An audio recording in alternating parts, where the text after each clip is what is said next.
हज committee of India ने हज पॉलिसी 2025 का ऐलान कर दिया है। हज पॉलिसी 2025 के मुताबिक हर वो मुसलमान जो जिस्मानी, माली और ज़हनी तौर पर फिट है, हज 2025 के लिए दरख्वास्त दे सकता है।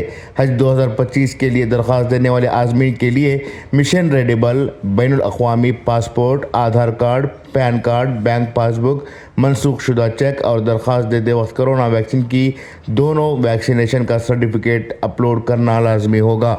एक कवर के लिए ज़्यादा से ज़्यादा 5 बालिग और 2 बच्चे एक साथ दरख्वास्त दे सकेंगे। सिर्फ ख़ानदानों के अफराद करीबी रिश्तेदार को ही एक कवर में दरख्वास्त देने की इजाज़त है। 65 साल या इससे ज़्यादा उम्र की ख़वातीन हज पर जाना चाहती हैं लेकिन इनके साथ कोई मर्द मुहर्रिम नहीं है, वो भी हज के लिए दरख्वास्त दे सकती हैं। अखिलती वजारत की तरफ से जारी करदा नई पॉलिसी के मुताबिक 65 साल या इससे ज़्यादा उम्र के दरख्वास्त गुजार जो हज पर जाना चाहते हैं वो अब अकेले हज पर नहीं जा सकेंगे। इनके लिए ज़रूरी होगा कि वो अपने साथ किसी रिश्तेदार को बतौर मददगार ले जाएं। हज पॉलिसी 65 साल या इससे ज़्यादा उम्र के आज़मीन हज को अकेले हज पर जाने से मना करती है। इसके साथ साथ गैर मुहर्रिम कैटेगरी में 65 साल या इससे ज़्यादा उम्र की ख़वातीन के लिए अपने साथ खातून साथी को ले जाना लाजमी होगा। इसके अलावा हज कमेटी के ज़रिए ज़िंदगी में सिर्फ एक बार हज करने की इजाज़त होगी।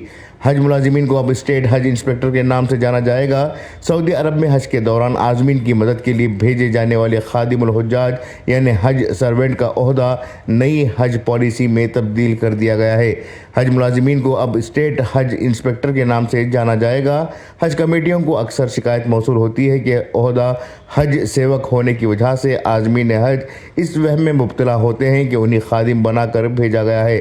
तमाम आज़मीन हज इसे अपना ज़ाती काम करने को कहते हैं। अगर वो ऐसा नहीं करते तो वो हुकूमत से शिकायत करने की धमकी भी देते हैं। नई हज पॉलिसी में इनका ओहदा तब्दील करके उन्हें इज़्ज़त दी गई है।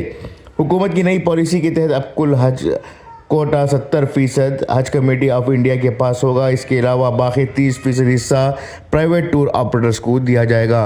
पुराने उसूल के तहत हुकूमत हिंद के पास हज के लिए ज़्यादा कोटा था। इस वक्त 80% हिस्सा हुकूमत का कंट्रोल था, जिसे इस बार 10% कम करने का फैसला किया गया है। वाज़ेह किया गया है कि प्राइवेट टूर ऑपरेटर्स को अब इजाफी सीटें दी जाएंगी।